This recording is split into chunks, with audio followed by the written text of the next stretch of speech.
21 දරුවන්ට දෙවැනි ඒකකයේ එහෙම නැත්නම් මේ මිනුම් උපකරණ ඒකකයේ අපි ඉදිරිපත් කරන අවසාන වීඩියෝ පුතේ.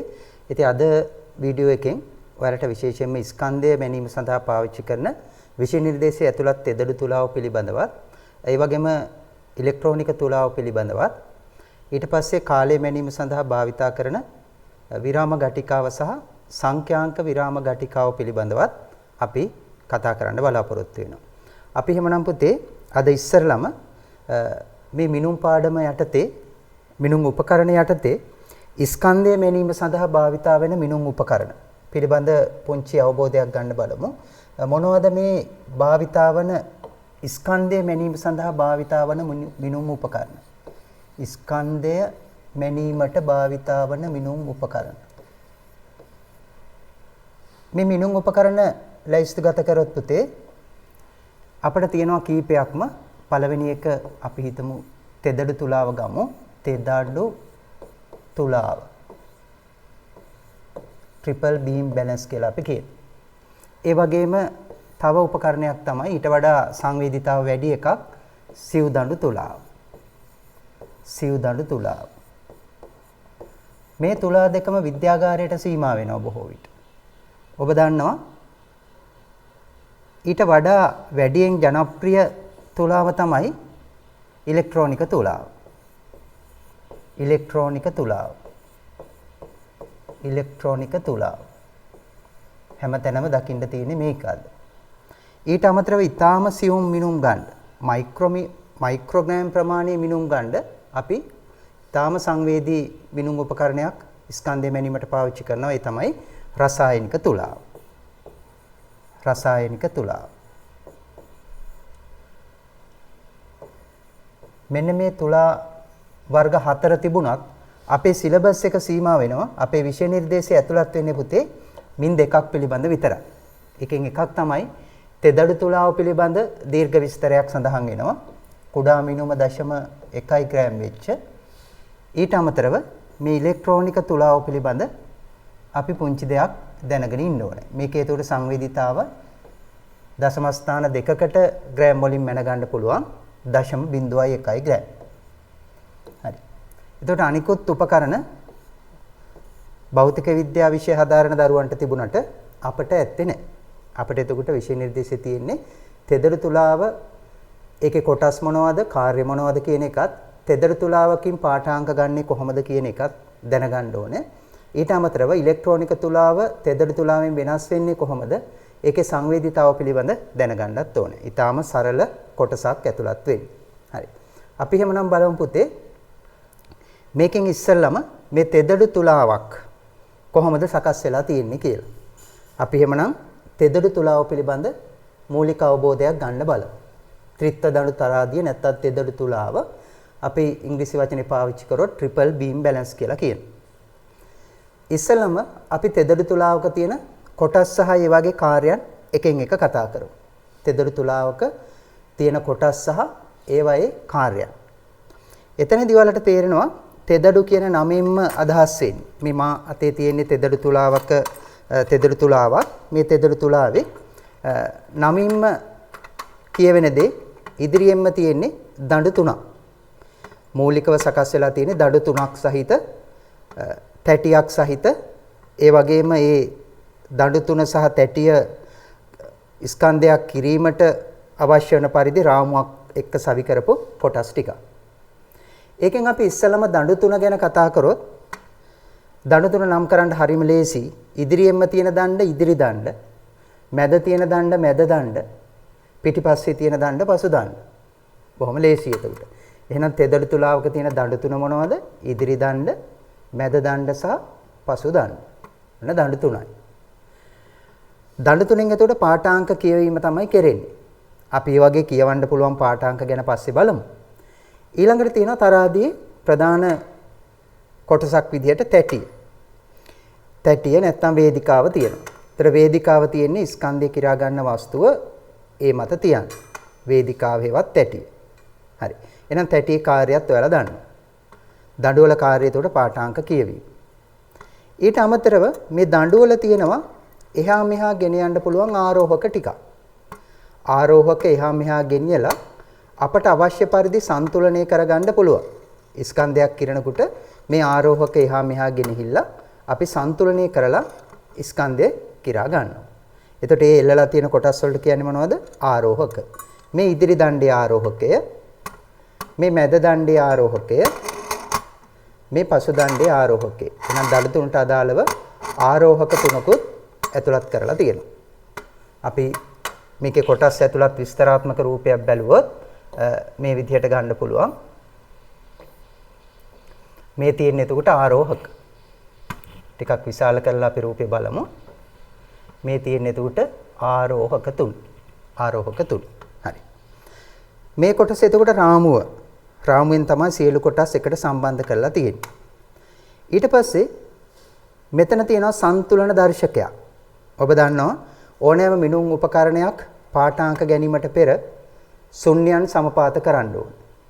ඒ ශුන්‍ය සමපාත වුණාට පස්සේ තමයි අපි ස්කන්ධය තැටිය මත තියලා සන්තුලනය කරලා අදාළ පාඨාංක ලබා ගන්න.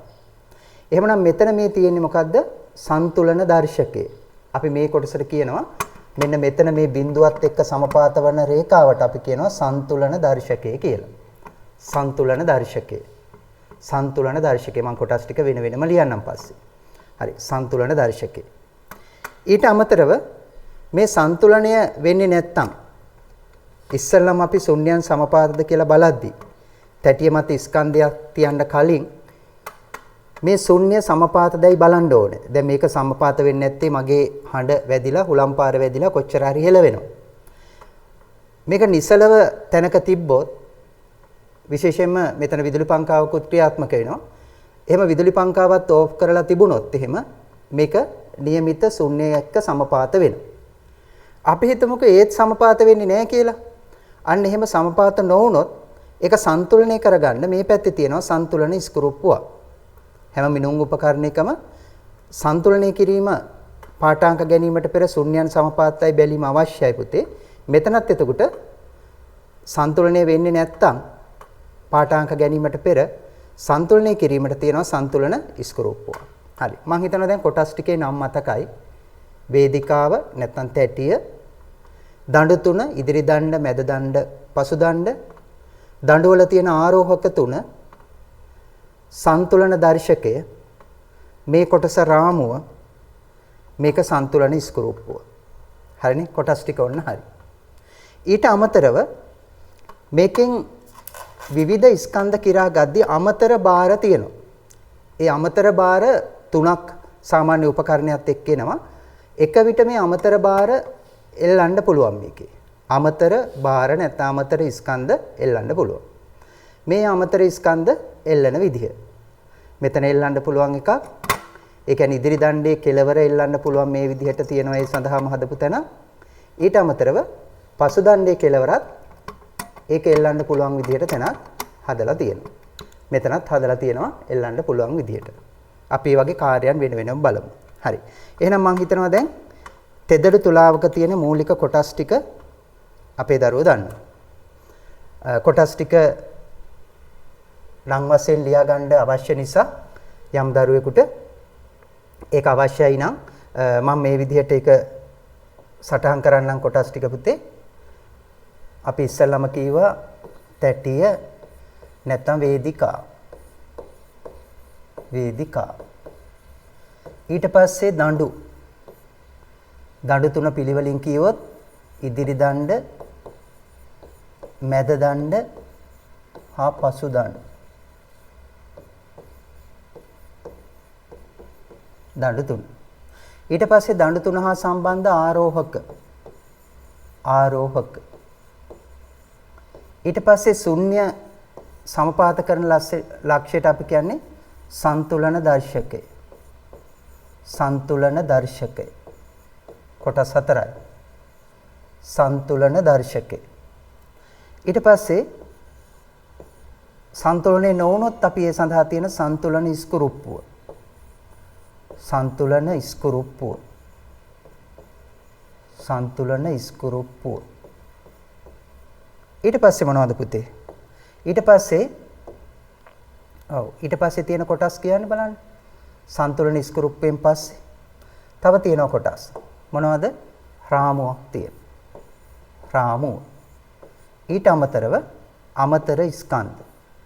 අතිරේක භාර. අතිරේක ස්කන්ධ නැත්නම් අතිරේක භාර. අතිරේක ස්කන්ධ තියෙනවා. ඒ අතිරේක ස්කන්ධ මොනවද කියන ඒවා තව විස්තරාත්මකව අපි කතා කරමු. ඔන්න ඔය ටික තමයි එතකොට මොනවද පුතේ? මේ ටික තමයි තෙදඩු තුලාවක තියෙන මූලික කොටස් ටික. තෙදඩු තුලාවක තියෙන මූලික කොටස් ටික. හරි. අපි එහෙමනම් ඊළඟට බලමු මේ තෙදඩු තුලාවක තියෙන මූලික කොටස් තුන. යොදාගෙන මේකේ පාඨාංකයක් ගන්නෙ කොහොමද? පාඨාංකයක් ගන්නෙ කොහොමද කියන එක අපි බලමු. ඊට ඉස්සෙල්ලා අපි බලමු මේ එක එක දඬු තුනේ ඉදිරි දණ්ඩ, මැද දණ්ඩ සහ පසු දණ්ඩේ කියව ගන්න පුළුවන් පාඨාංක ටික මොනවද කියලා අපි පොඩ්ඩක් විස්තරාත්මකව බලමු පුතේ. පාඨාංක ගන්න ඒකේ කියව ගන්න පුළුවන් සීමා ටික මොනවද කියලා අපි පොඩ්ඩක් බලමු. මේ තියෙන්නේ දණ්ඩ තුන පිළිවෙලින්. ඔබට තේරෙනවා දැන්? ඉදිරි දණ්ඩේ තියෙන්නේ ග්‍රෑම් 1 2 3 4 5 ආදී වශයෙන් කීයට එනකල් තියෙනවද පුතේ? ග්‍රෑම් 10 දක්වා තියෙනවා. සැබෑ රූපයක කිට්ටු කරලා බැලුවොත් ඔබට පේන්නේ මේ තියෙන්නේ 1 සිට ග්‍රෑම් 10 දක්වා. ඒ වගේම ඒ හැම ග්‍රෑම් එකක්ම සමාන කොටස් කීයකට බෙදලා තියෙනවද පුතේ? සමාන කොටස් 10කට බෙදලා තියෙනවා. එහෙනම් ඉදිරි දණ්ඩෙන් කියවා ගත හැකි උපරිම ස්කන්ධය ග්‍රෑම් 10යි. මේ බලන්න ග්‍රෑම් 10යි. ඒ හැම ග්‍රෑම් එකක්ම නැවත කොටස් 10කට බෙදලා තියෙනවා. එහෙනම් මේ උපකරණයේ කුඩාම මිනිම කීයද පුතේ? ග්‍රෑම් 1කින් 10න් 1යි. ඒ කියන්නේ කීයද ග්‍රෑම්? 0.1යි. ග්‍රෑම් 0.1ක් කිරා ගන්න පුළුවන්. එහෙනම් කුඩාම මිනිම වෙන්නේ 0.1යි ග්‍රෑම්. අපි ඊට පස්සේ බලමු මැද දණ්ඩ. පුතේ මැද දණ්ඩ ක්‍රමාංකණය කරලා තියෙන්නේ ග්‍රෑම් 100න් 100ට. මේ බලන්නකෝ. බිඳුවේ ඔන්න තියෙන්නේ. මගේ අතේ තියෙන උපකරණය පොඩ්ඩක් බලන්න. බිඳුවේ තියෙන්නේ. අපි ඒක 100 පුළුවන් කිරන්න. 200 පුළුවන්. 300 පුළුවන්. 400 පුළුවන්. 500 පුළුවන්. එහෙනම් මැද දණ්ඩෙන් ග්‍රෑම් 500 දක්වා කිරන්න පුළුවන්. මැද දණ්ඩ ක්‍රමාංකණය කරලා තියෙන්නේ ග්‍රෑම් 100න් 100ට. ආරෝහකය එකේ කට්ට පහකට වැටෙන්න පුළුවන් විදිහට හදලා තියෙනවා. ඔන්න බිඳුව 100 200 300 400 500. පැහැදිලි නේද පුතේ? එතකොට බිඳුවේ සිට 500 දක්වා 100න් 100ට ස්කන්ධය අපට කියව ගන්න පුළුවන් මැද දණ්ඩෙන්. ඊට පස්සේ පසු දණ්ඩ. පසු දණ්ඩ ක්‍රමාංකණය කරලා තියෙන පුතේ ග්‍රෑම් 10න් 10ට. මේ 10 20 30 40 ආදී වශයෙන් 100 දක්වා තියෙනවා.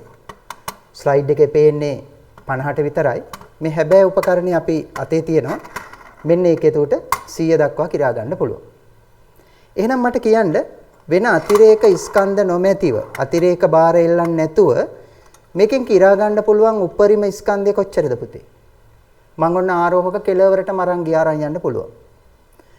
ආරෝහක ටික කෙලවරටම අරන් ගියා. දැන් පාඨාංකේ කියවමු පුතේ. මැද දණ්ඩෙන් පටන් ගන්න. මැද දණ්ඩෙන් තමයි අපි පාඨාංක කියවන්න පටන් ගන්න. 500යි. ඊට පස්සේ කියවන්න පසු දණ්ඩ. පසු දණ්ඩේ ග්‍රෑම් 100යි. 500යි 100යි 600යි. ඉදිරි දණ්ඩේ ග්‍රෑම් 10යි. ඔක්කොම කීයද එතකොට පුතේ? 500යි 100යි 600යි 610යි.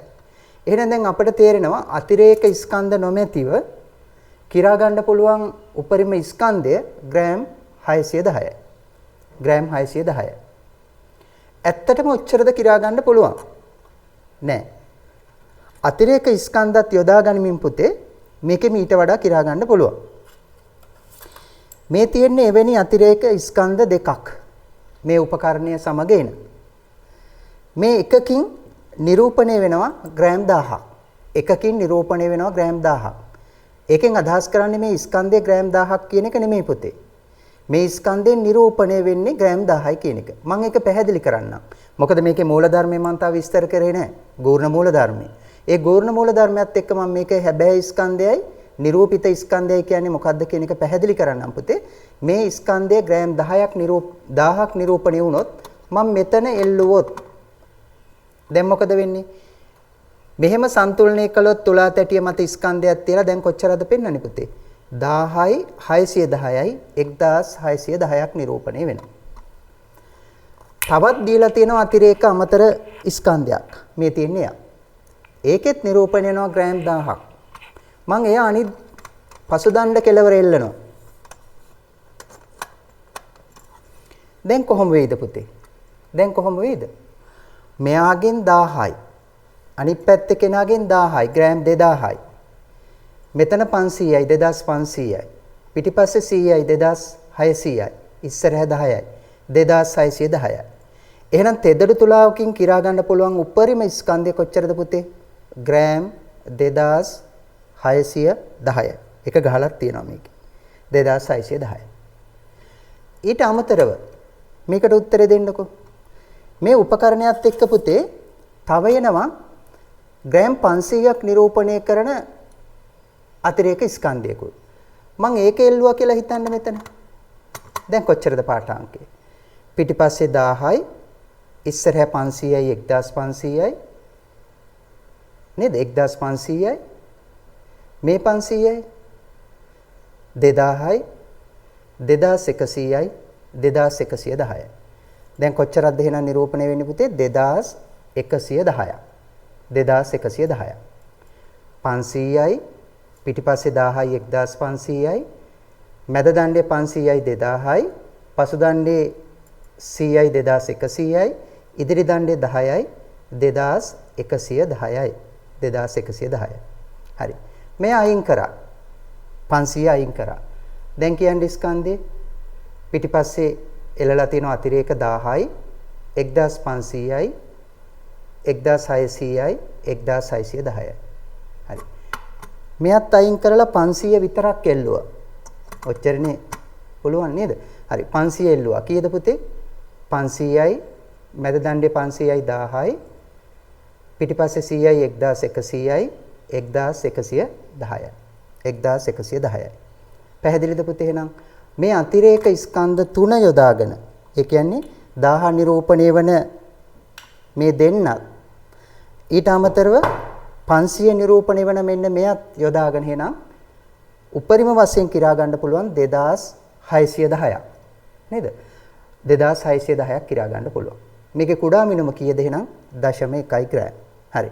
එහෙනම් 0.1 ග්‍රෑම් වල ඉඳලා ග්‍රෑම් 2610 දක්වා පරාසයක් මේකෙන් අපිට කිරා ගන්න පුළුවන්. පැහැදිලිද පුතේ? හරි. අපි එහෙමනම් ඒ කියපු කාරණා. ඒ කියන්නේ මැද දණ්ඩ, පසු දණ්ඩ, ඒ වගේම ඉදිරි දණ්ඩ ක්‍රමාංකණය කරලා තියෙන ආකාරයත් කියවිය හැකි මිනුනුත් සාරාංශ කරොත් පුතේ මේ වගේ විස්තරයක් අපිට ගන්න පුළුවන්. ඒ කියන්නේ මේ තෙදර තුලාවේ කුඩා මිනුම එහෙම නැත්නම් සංවේදීතාව 0.1 ග්‍රෑම්. කියවිය හැකි විශාලම ස්කන්ධය නේද? මිනිය හැකි නැත්නම් කියවිය හැකි වැඩිම ස්කන්ධය. මම එහෙම ලියන්නම්කෝ ඒතර තේරෙනවා. වැඩිම ස්කන්ධය කොච්චරද පුතේ? කියවිය හැකි වැඩිම ස්කන්ධය 2610යි ග්‍රෑම්. ඒ කොහොමද? අතිරේක ස්කන්ධ දෙකත් එක්ක. ග්‍රෑම් 1000 අතිරේක ස්කන්ධ දෙකත් එක්ක. ඊට පස්සේ පුතේ මෙන්න මේක මතක තියාගන්නවා වගේම මේ දඬුවල පාඨාංකය ලියන ක්‍රමයක් තියෙනවා. මේ තමයි ඒ ලියන ක්‍රමය. බලන්නකෝ. ලියන ක්‍රමය ඔන්න අපි දැනගත්තා. බලන්න ලියන ක්‍රමය කොහොමද කියලා. පොඩ්ඩක් මතක තියාගන්න මෙන්න මේක. ලියන ක්‍රමය මොකක්ද කියන එක. හරි. මේ බලන්න. ඉදිරි දණ්ඩේ ක්‍රමාංකයේ ලියන විදිය මෙන්න. ග්‍රෑම් 10ක් තියෙනවා තියෙන්නේ කීය බැගින්ද කියන එක. මේකෙන් මේ අදහස් කරලා තියෙන්නේ ග්‍රෑම් 10ක් කියවන්න පුළුවන් 0.1 ගානේ තියෙනවා කියලා. ඒක ලියන ක්‍රමය අපි දැනගන්න ඕන. මැද දණ්ඩේ ක්‍රමාංකයේ ලියන විදිය. මේ බලන්න. මැද දණ්ඩේ ක්‍රමාංකයේ ලියන විදිය. 500යි ග්‍රෑම් වැඩි කිරීම 100යි ග්‍රෑම්. ඒ කියන්නේ මේක කියවන්නේ කොහොමද පුතේ? ග්‍රෑම් 500ක් දක්වා කියව ගන්න පුළුවන්. තියෙන්නේ 100ෙන් 100ට කියන එක. ඊළඟ පසු දණ්ඩේ ක්‍රමාංකයේ ලියන විදිය බලන්න. මේවත් ප්‍රශ්න වලට අහන්න පුළුවන්. බලන්න ලියන විදිය කොහොමද පුතේ? 100යි ග්‍රෑම් වැඩි කිරීම 10යි ග්‍රෑම්. එතකොට කොහොමද මේක කියවන්නේ? තේරුම මොකද්ද? ග්‍රෑම් 100ක් උපරිම වශයෙන් කියවගත්ත හැකි තියෙන්නේ ග්‍රෑම් 10න් 10ට. පැහැදිලිද පුතේ?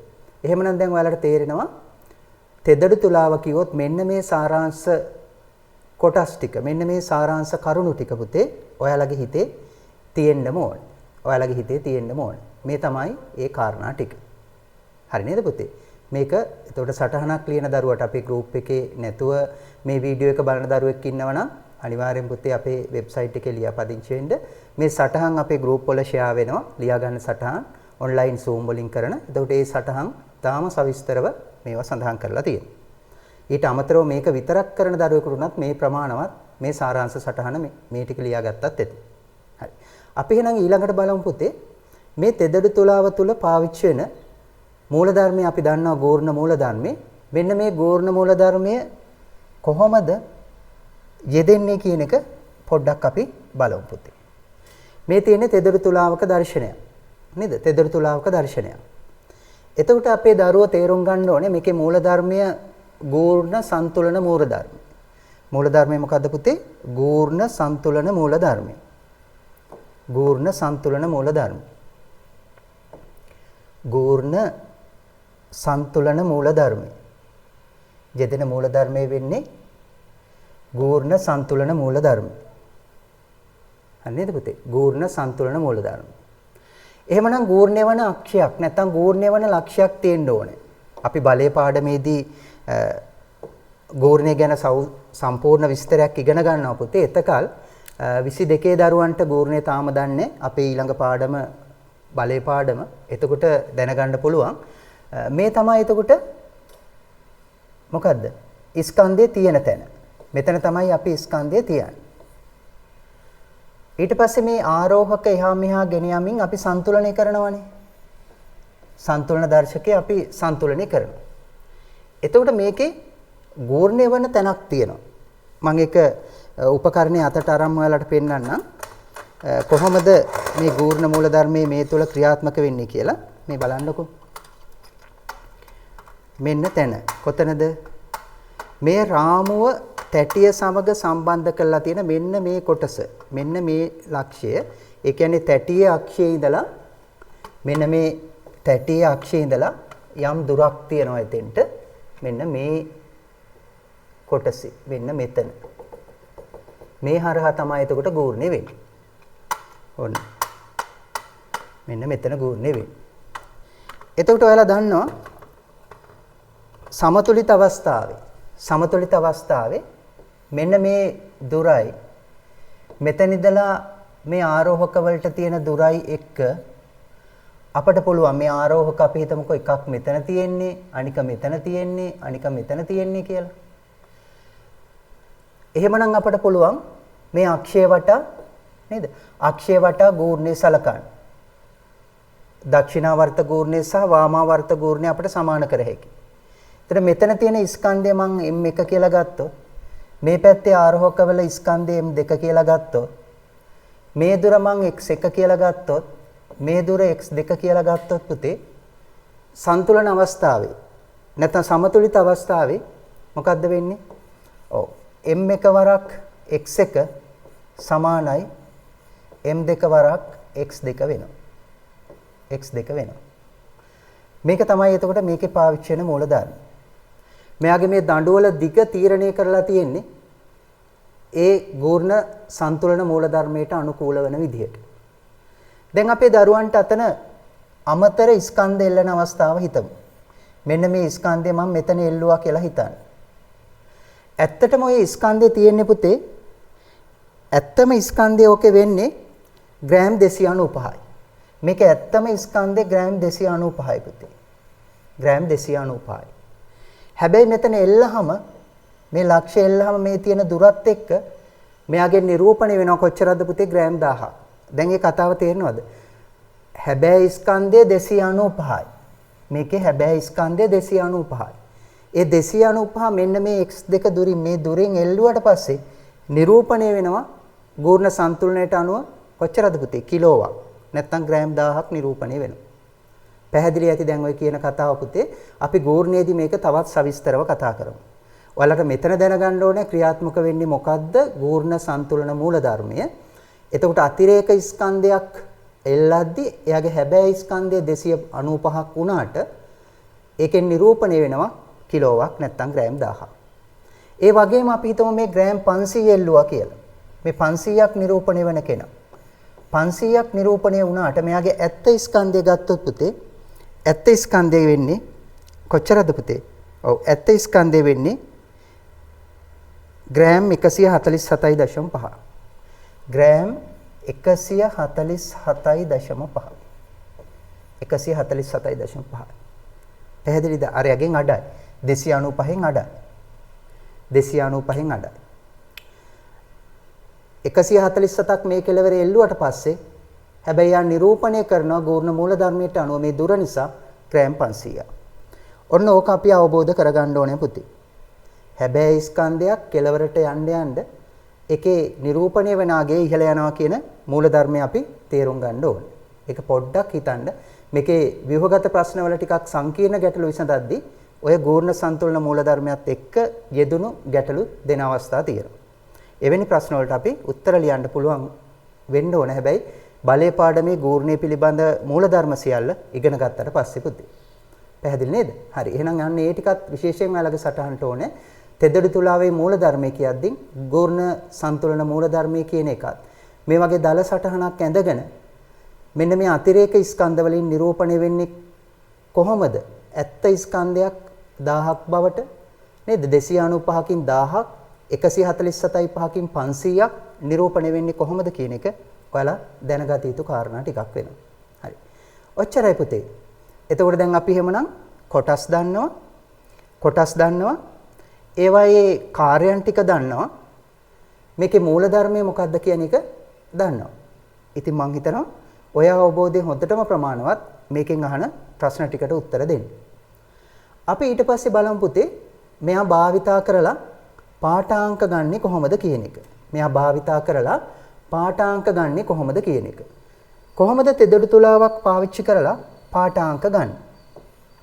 තෙදඩු තුලාවක් භාවිතා කරලා පාඨාංක ගන්නෙ කොහොමද කියලා අපි චුට්ටක් බලමු. ඔව්. උදාහරණයක් විදිහට අපි හිතමු මෙන්න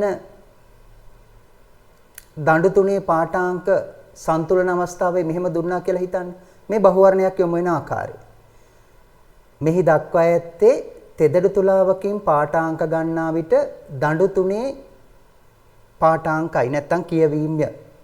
නැත්තම් ආරෝහක සන්තුලනය වී ඇති ආකාරයයි. ඔය විදිහට ප්‍රශ්නේ කඳ සකස් වෙනවා. දැන් එතකොට ඔයාලා දැනගන්න ඕනේ පිළිවෙලට නොදුන්නට මේ 100න් 100ට තියෙන්නේ මොන දණ්ඩද පුතේ? ඒක පසු දණ්ඩ කියලා මේ මැද දණ්ඩ කියලා දැනගන්න ඕනේ. 100න් 100ට තියෙන්නේ මැද දණ්ඩ කියලා දැනගන්න ඕනේ අපි. එහෙනම් මේ 100න් 100ට තියෙන්නේ මේක කවුද?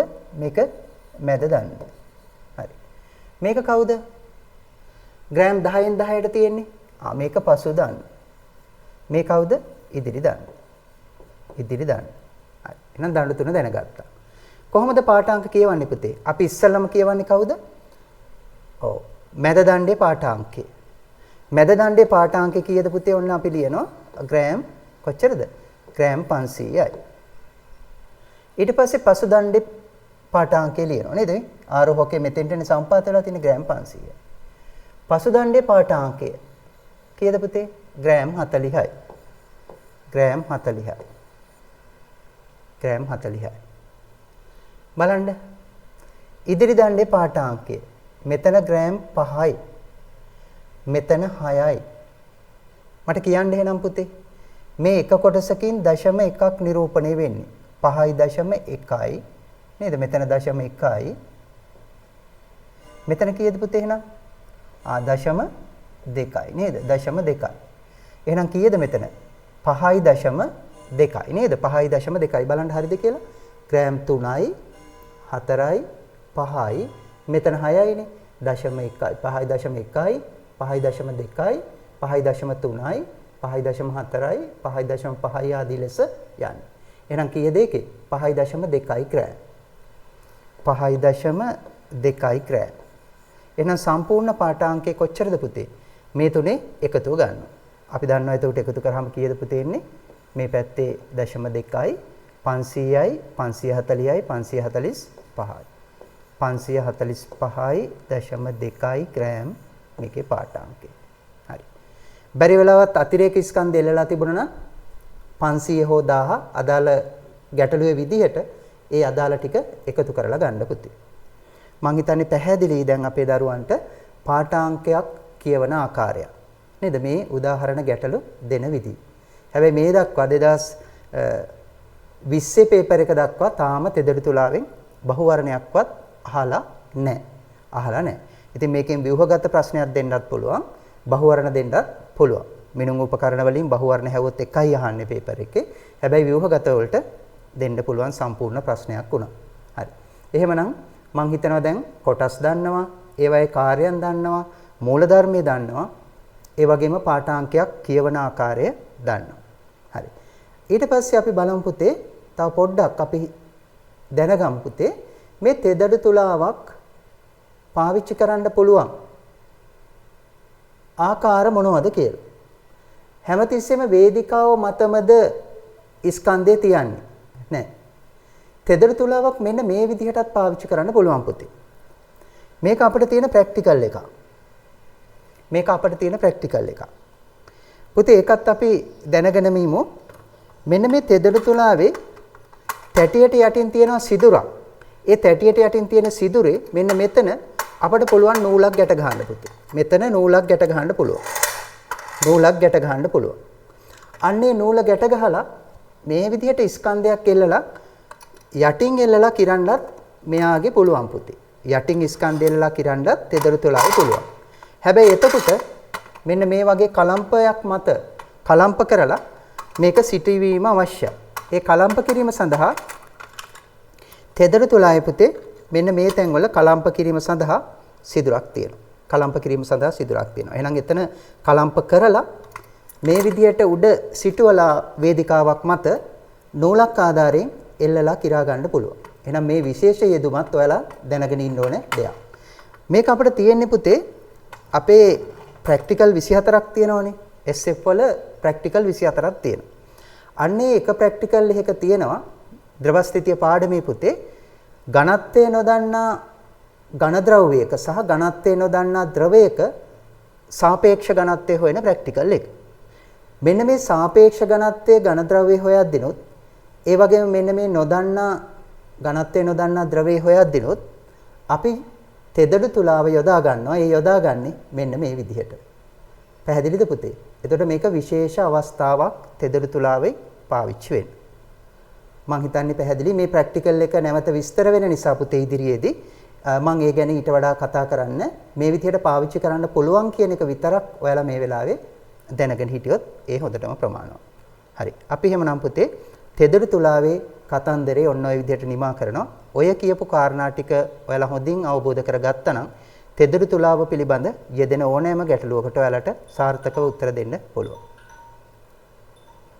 අපි එහෙමනම් පුතේ ස්කන්ධය මැනීම සඳහා පාවිච්චි වෙන මිනුම් උපකරණ යටතේ තෙදඩු තුලාව සම්පූර්ණයෙන්ම විස්තර කරලා අවසන් කරා. ඊට අමතරව මේක මහා විස්තරයක් කිරීම අවශ්‍ය නැහැ පුතේ. අපිට ඊළඟට බහුලව යොදෙන තවත් විෂය නිර්දේශයේ සඳහන් වෙන ස්කන්ධය මැනීමේ මිනුම් උපකරණයක් විදිහට ඉලෙක්ට්‍රෝනික තුලාව ගන්න පුළුවන්. එතකොට ඔයාලා දන්නවා විවිධ විදිහේ ඉලෙක්ට්‍රෝනික තුලා ඔයාලා දැකලා තියෙනවා. මේ ඉලෙක්ට්‍රෝනික තුලාවල එතකොට සංවේදීතාව දශම ස්ථාන දෙකකට ග්‍රෑම් මනින්න පුළුවන්. ග්‍රෑම් එකකින් 100න් එකක් එහෙම නැත්නම් 0.1යි. ඉතින් මේක 100න් එකයි කියලා ලිව්වත් නිවැරදි පුතේ. ග්‍රෑම් 100න් එකයි නැත්නම් 0.1යි ග්‍රෑම්. ඒ වගේම කියවිය හැකි උපරිම ස්කන්ධ පුතේ වෙනස් වෙනවා. මේ ඩිජිටල් එකේ එහෙම නැත්නම් ඉලෙක්ට්‍රෝනික තුලාවල ඒක සමහර විට කිලෝ 10 වෙන්න පුළුවන් 25 වෙන්න පුළුවන්. ඒක හරියට කියන්න බෑ. මිල ගණන් අනුව විවිධ මිල ගණන් වලට විවිධ උපරිම ස්කන්ධ කිරන්න පුළුවන් ඉලෙක්ට්‍රෝනික තුලාව තියෙනවා. එතකොට අපි දැනගන්න ඕනේ ඒකේ සංවේදීතාව 0.1 කියන එක විතරයි. හරි. එහෙමනම් ස්කන්ධේ මැනීමේ මිනුම් උපකරණ ඔය විදිහට තමයි විෂය නිර්දේශයේ ඔයාලගේ ඇතුළත් වෙලා තියෙන්නේ පුතේ. අපි එහෙමනම් ඊළඟට බලමු පුතේ කාලය මැනීමට යොදා ගන්න මිනුම් උපකරණ මොනවද කියලා. SF සිලබස් එකේ නැත්නම් තාක්ෂණ වේදේ සඳහා විද්‍යා විෂය නිර්දේශයේ මේ කාලය මැනීමට යොදන මිනුම් උපකරණ අපි ඊළඟට සලකමු. කාලය මැනීම සඳහා යොදා ගන්නා උපකරණ මිනුම් උපකරණ මොනවද කියලා බලමු. ඒ යටතේ පුතේ උපකරණ දෙකක් ගැන සඳහන් වෙනවා. මොකද්ද පළවෙනි එක? සාමාන්‍ය විරාම ඝටිකාව. සාමාන්‍ය විරාම ඝටිකාව. සාමාන්‍ය විරාම ඝටිකාව. නේද පුතේ? ස්ටොප් වොච් එක. සාමාන්‍ය විරාම ඝටිකාව අපි මේකට කියනවා ස්ටොප් වොච් කියලා. Stop watch. ඊට පස්සේ ඊට අමතරව සංවේදීතාවය ඊට වඩා වැඩි සංඛ්‍යාංක විරාම ඝටිකාව. සංඛ්‍යාංක විරාම ඝටිකාව. විරාම ඝටිකාව. ඒකට ඉංග්‍රීසියෙන් කිව්වොත් digital stop watch. Digital stop watch.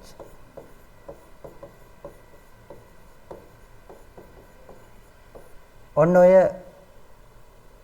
විරාම ඝටිකාව සහ සංඛ්‍යාංක විරාම ඝටිකාව එතකොට කාලය මැනීම සඳහා පාවිච්චි වෙනවා. එතකොට මේකේ සංවේදීතාව ඔයාලා දැනගන්න ඕනේ.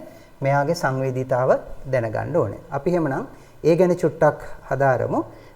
මේ වගේ අර වගේ විස්තරාත්මකව කොටස් නම් කරන්න ආදිය නැහැ පුතේ. ස්ටොප් වොච් එක කොටස් කියලා අපිට විශේෂයෙන් අහන්නේ නැහැ. මේකෙන් පාඨාංක ගන්න විදිහ පොඩ්ඩක් දැනගෙන හිටියනම් ඒ හොඳටම ප්‍රමාණවත්. හරි. එහෙනම් සංඛ්‍යාංක විරාම ඝටිකාව සහ සාමාන්‍ය විරාම ඝටිකාවක මූලික වෙනස්කම් ටික මෙන්න මේ වගුවෙන් මම ඔයාලට පෙන්නලා තියෙනවා පුතේ. මේ මොකද්ද? සාමාන්‍ය විරාම ඝටිකාවක මැනී හැකි කුඩාම මිනුම එහෙම නැත්නම් සංවේදීතාව තත්පර 10න් 1යි. තත්පර 10න් 1යි කියන්නේ කොච්චරද පුතේ? ඔව්. තත්පර 0.1යි මනින්න පුළුවන් කුඩාම මිනුම. ඒ නිසා නේද? වෙන්න පුළුවන් දෝෂයත් කොච්චරද පුතේ? ඔව්. කුඩාම මිනුමට සමාන දෝෂයක් වෙන්න පුළුවන් කියලා අපි දෝෂ පාඩමේදී වීඩියෝ මතක ඇති වලට කතා කරා. එහෙනම් වෙන්න පුළුවන් දෝෂයත් 10න් 1යි. නේද? 0.1යි තත්පර. ඒ කියන්නේ තත්පර 10ට අඩු කාලා අපට මනින්න ඕන නම් මොකද වෙන්නේ පුතේ? තත්පර 10ට අඩු කාලා මනින්න ඕන නම් ඒකට සාමාන්‍ය විරාම ඝටිකාවක් ගැලපෙන්නේ නැහැ. මොකද ඒකේ ප්‍රතිශත දෝෂය ගණනය කරලා බලන්නකො පුතේ. ප්‍රතිශත දෝෂය කීයට වඩා වැඩි වෙනවද? ඔව් 100ට වඩා වැඩි වෙනවා. ඉතින් ඒ නිසා එවැනි අවස්ථාවක අපි පාවිච්චි කරන්නේ මොකද්ද පුතේ? ඩිජිටල් ස්ටොප් වොච් එක. නේද? මෙන්න මේ ඩිජිටල් ස්ටොප් වොච් එක එතකොට එහෙමනම් සංවේදීතාව කොච්චරද පුතේ? 100න් 1යි. 100න් 1යි නැත්නම් 0.01යි තත්පර. පැහැදිලිද පුතේ? මෙන්න මේ පුංචි සාරාංශ සටහන ඔයාලා දැනගෙන හිටියානම් ස්ටොප් වොච් එක සම්බන්ධව හොඳටම ඇති. හරි. මම හිතනවා එහෙනම් සාමාන්‍ය විරාම ඝටිකාවක් සහ සංඛ්‍යාංක විරාම ඝටිකාවක වෙනස ඔයාලා දැන් අඳුරනවා. මේ දිස් වෙන්නේ සංඛ්‍යාංක විරාම ඝටිකාවක් ඩිජිටල් ස්ටොප් වොච් එකක්. එතකොට ඒකේ දශම ස්ථාන දෙකකට තත්පර දශම ස්ථාන දෙකකට පාඨාංක කියව ගන්න පුළුවන්. සංවේදීතාව ගැන අපි කතා කරා. එතකොට මේකෙන් බහුවර්ණයක් අහනවා නම් මේ දක්වා අහලා නැහෙනේ නේද? මේ දක්වා අහලා නැහැ. බහුවර්ණයක් ඇහුවොත් කොයි වගේ වෙයිද? අහන්න පුළුවන් බහුවර්ණ කොයි වගේද කියන එක තමයි මම මේ ඊළඟ උදාහරණයෙන් කියන්න යන්නේ. හරි. අපි එහෙමනම් බලමු ස්ටොප් වොච් එකකින් හරි ඩිජිටල් ස්ටොප් වොච් එකකින් හරි පුතේ අහන්න පුළුවන් MCQ වර්ගයේ නැත්තම් කුඩා සුළු කිරීම සහිත ගැටලු කීපයක් අපි බලමු. හරි. බලන්න හොයන්න. මේ ගැටලු දෙකට විසඳුම් දෙන්න පුළුවන් නම් ඔයාලට ස්ටොප් වොච් එක ගැන අවබෝධය ඇති. පළවෙනි ප්‍රශ්නේ බලන්න පොඩ්ඩක් උත්තර හොයන්න. සාමාන්‍ය විරාම ඝටිකාවක් මගින් පහත කාලයන් මිනුම් කළ විට සිදුවිය හැකි ප්‍රතිශත දෝෂ ගණනය කරන්නලු. තත්පර 45, තත්පර 20, තත්පර 10. බලන්න ටක් ගාලා සුළු කරන්න පුතේ. සුළු කරලා උත්තරේ ගන්න බලන්න. හරි. එහෙනම් ඔන්න මම පළවෙනි ප්‍රශ්නෙට උත්තරේ ලියනවා. පළවෙනි ප්‍රශ්නෙට ප්‍රතිශත දෝෂ හොයමු අපි. පළවෙනි ප්‍රශ්නේ පළවෙනි කොටස කොච්චරද බලන්න. ප්‍රතිශත දෝෂය හොයන්න බලන්න. ටක් ගාලා. ඔව්. විරාම ගටිකාවක් සාමාන්‍ය විරාම ගටිකාවක් නිසා කුඩා මිනුම 0.1යි තත්පර. මැනලා තියෙන පාඨාංකය 45යි තත්පර. එහෙනම් ප්‍රතිශත දෝෂය හොයන්න අපි මොකද කරන්නේ පුතේ? 100ෙන් වැඩි කරනවා. බලන්න හොයන්න. තත්පර කැපිලා යනවා. 100.1න් වැඩි වෙච්චාම 10යි 10 බෙදීම 45 නේද? 10 බෙදීම 45. බලන්න සුළු කරන්න පුතේ. 0.1 වැඩි කිරීම 100 බෙදීම 45. කීයද පුතේ? 0.22 නේද? 0.22 ප්‍රතිශත දෝෂය. හරි. ඔන්න හේව. ඊළඟ දෙවෙනි කොටස. ඒකෙත් ප්‍රතිශත දෝෂය හොයන්න පුතේ. ප්‍රතිශත දෝෂය කොච්චරද බලන්න. කුඩා මිනුම 0.1යි පාඨාංකය. බලන්න පාඨාංකය කීයද කියලා පුතේ? පාඨාංකය කීයද? තත්පර 20යි නේද? තත්පර 20යි. හරි. තත්පර 20යි පාඨාංකය. එහෙමනම් මෙතන 20 ඉන්නේ. ගුණ කිරීම 100. කීයද පුතේ ඉන්නේ උත්තරේ? 0.1 100න් වැඩි වුණාම 10යි. තත්පර කැපිලා යනවා. මේවා කැපිලා යනවනේ නේද? හරි. එතකොට ප්‍රතිශත දෝෂය එකක 100ට කියලා අපි ප්‍රකාශ කරන්නේ 10 බෙදීම 20 කියන්නේ 0.5යි නේද? 10 බෙදීම 20 කියන්නේ 0.5යි. ප්‍රතිශත දෝෂය 0.5යි 100ට. හරි. ඊළඟ එක පළවෙනි ප්‍රශ්නේ තුන්වෙනි කොටස බලන්න ප්‍රතිශත දෝෂය හොයන්න පුතේ. ප්‍රතිශත දෝෂය කීයද? කුඩා මිනුම 0.1යි ගත්ත පාඨාංකයේ තත්පර 10යිලු. කීයද පුතේ එතකොට? වැඩි කිරීම 100. ඔව් තත්පර කැපිලා යනවා. උඩ 0.1 100න් වැඩි වුණාම 10යි. 10 බෙදීම 10යි කියන්නේ 1යි. එහෙනම් දැන් ඔයාලට තේරෙනවා ඇති නේද? උත්තර තුන ගන්න එක මහ ලොකු අපංකමක් නෙමෙයි. දැන් ඔයාලා මේකෙන් තේරුම් ගන්න ඕනේ දේ තමයි පුතේ සංඛ්‍යාංක විරාම ගටිකාවක් නෙමෙයිනේ මේක නේද? සාමාන්‍ය විරාම ගටිකාවක්. සාමාන්‍ය විරාම ගටිකාවකින් එහෙනම් සාමාන්‍ය විරාම ගටිකාවකින් තත්පර 10ට වඩා අඩු මිනුම් නේද? 10ට අඩු වෙච්ච ගමන් මෙතන 100ට 1ට වඩා මේ ප්‍රතිශත දෝෂය 100ට 1ට වඩා වැඩි වෙනවා. අවබෝධ කරගන්න ඕනේ ඔකයි එහෙනම් තත්පර 10ට වඩා අඩු මිනුම් ගන්න මේක සුදුසු නෑ කියන එක. සාමාන්‍ය විරාම ගටිකාව සුදුසු නෑ කියන එක අපි දැනගන්න ඕනේ. හරි. ප්‍රශ්න කරන එකට ලක් වෙන්න පුළුවන් ඔච්චරයි. හරි. අපි එහෙමනම් බලමු පුතේ මේක හරියන්නේ නේද පුතේ? ඔන්න සුළු කිරීම. දෙවෙනි ප්‍රශ්නෙට පිළිතුරු හොයමු. දෙවෙනි ප්‍රශ්නේ පොඩ්ඩක් කියවන්න පුතේ. දෙවෙනි ප්‍රශ්නේ මෙන්න තියෙනවා. මම උඩට කරලා මේක ටිකක් විශාල කරලා පෙන්නන්නම්. මේ තමයි දෙවෙනි ප්‍රශ්නේ. තේරුම් ගන්නකො. සංඛ්‍යාංක විරාම ගටිකාවක්. ඒ කියන්නේ ඩිජිටල් ස්ටොප් වොච් එකකින් දෝලන කාල මැනීමේදී දෝලන 50ක් සඳහා තත්පර 65ක කාලයක් ගත විය. පුතේ මේක විශේෂ අවස්ථාවක්. දෝලනයක්. ඔයාලා දන්නවා දෝලන චලිත නැත්නම් ආවර්ති චලිත පිළිබඳ අපි ඉගෙන ගන්නවා බලේ පාඩම පටන් ගත්තට පස්සේ චලිත වර්ග ගැන. එතනදී දෝලනයක් කියන එකෙන් අදහස් වෙන්නේ පුතේ. දෝලනයක්. මේ ඔරලෝසු බට්ටෙක් කියලා හිතන්න. මෙයාගේ ඔන්න පිහිටුම. අපි මේ පිහිටුම x කියලා ගමු.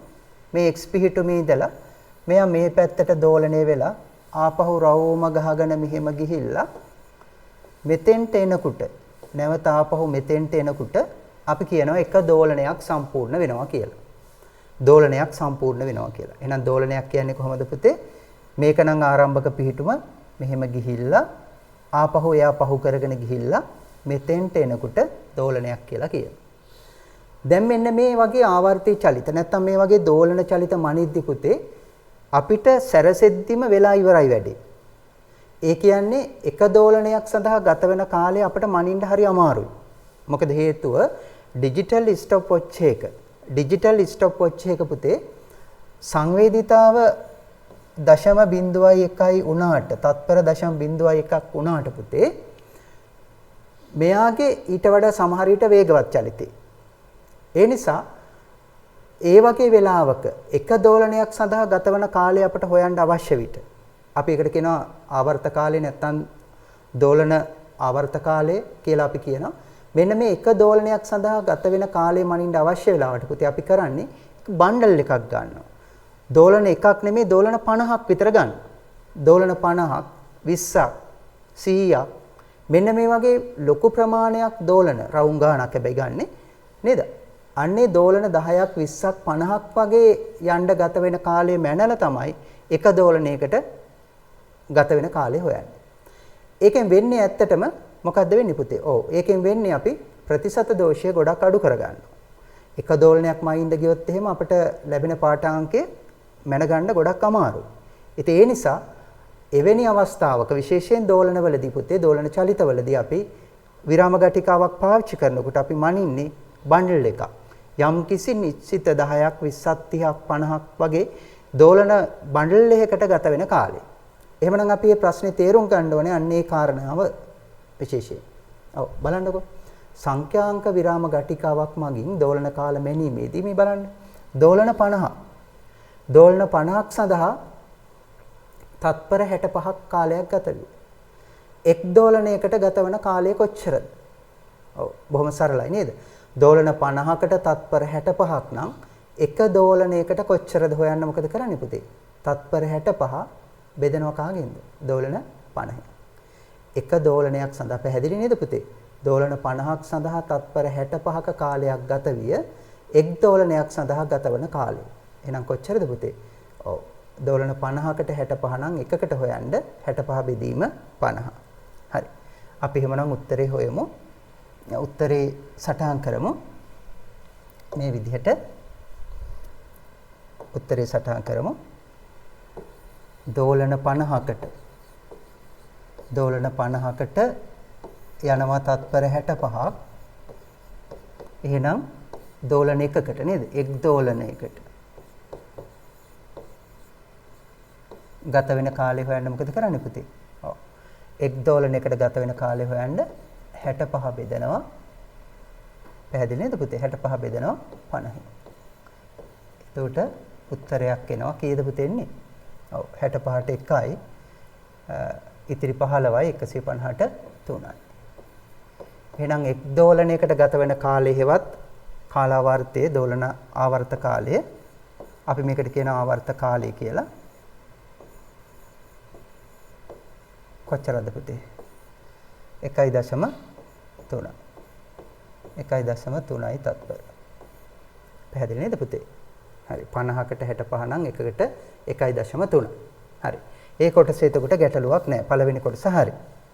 දෙවෙනි කොටස කොහොමද හදන්නේ? පළවෙනි කොටස හරිනේ. දෙවෙනි කොටස අපි බලමු කොහොමද හදන්නේ කියලා. මොකද දෙවෙනි කොටසේ අහලා තියෙන්නේ පුතේ මිනුමේ ප්‍රතිශත දෝෂය ගණනය කරන්න. ඔන්න ඕකයි මට කියලා දෙන්න මෙතන විශේෂයෙන් ඕනේ වුණේ. දැන් මට කියන්න මිනුමේ ප්‍රතිශත දෝෂය කියලා හැවුවොත් අපි ගන්නේ මේ තත්පර 65ක කාලයේද 1.3ක කාලයේද කියන එක ඔයාලා දැනගෙන ඉන්න ඕනේ. දැන් මෙතනදී එක දෝලනයක් මැන්නනම් තේරුම් ගන්න පුතේ එක දෝලනයක් මැන්නනම් නේද? එක දෝලනයක් මැන්නනම් අනිවාර්යෙන් ගත වෙන කාලය 1.3යි තත්පර බලන්නකෝ. 1.3යි තත්පර. එක දෝලනයක් මැන්නනම් 1.3යි තත්පර. එහෙනම් ප්‍රතිශත දෝෂය හොයද්දි දෙවෙනි කොටසේ ප්‍රතිශත දෝෂය හොයද්දි අපි කොහොමද ගන්නෙ? ප්‍රතිශත දෝෂය සමානයි කුඩා මිනුම. කීයද මෙයාගේ කුඩා මිනුම පුතේ? ඩිජිටල් ස්ටොප් වොච් එකක් 0.1යි තත්පර. යට පාඨාංකයේ ලෙස ගන්නේ තත්පර 65ද 1.3ද කියන ප්‍රශ්නේ මම ඔයාලගෙන් අහන්නේ. 65ද 1.3ද ප්‍රතිශත දෝෂය. හොඳට මතක තියාගන්න පුතේ. ප්‍රතිශත දෝෂය අපි හොයන්නේ කොහොමද? ගත්ත පාඨාංකයට. අපි මැන්නේ 1.3 නෙමෙයිනේ. අපි මැන්නේ කීයද පුතේ? තත්පර 65. එහෙනම් මෙතන අපි ගන්නේ අර බණ්ඩල් එකට නැත්තම් මොකේද පුතේ? මුළු දෝලන 50කටම ගත වෙච්ච කාලයයි අපි මෙතනදී ගන්න. තත්පර 65. වැඩි කිරීම c. ඔන්න ප්‍රතිශත දෝෂය එතකොට ගොඩක් අඩු වෙනවා මේ ක්‍රමයට දෝලන කාලාවර්ත හොයද්දි පුතේ. දැන් බැරි වෙලාවත් මට කියන්න එක දෝලනයක් අපි try කරලා කොහොම හරි හොයාගත්තා නම් මොකද වෙන්නේ? මෙතෙන්ට වැටෙන්නේ 1 ගාන. එතකොට මොකද වෙන්නේ?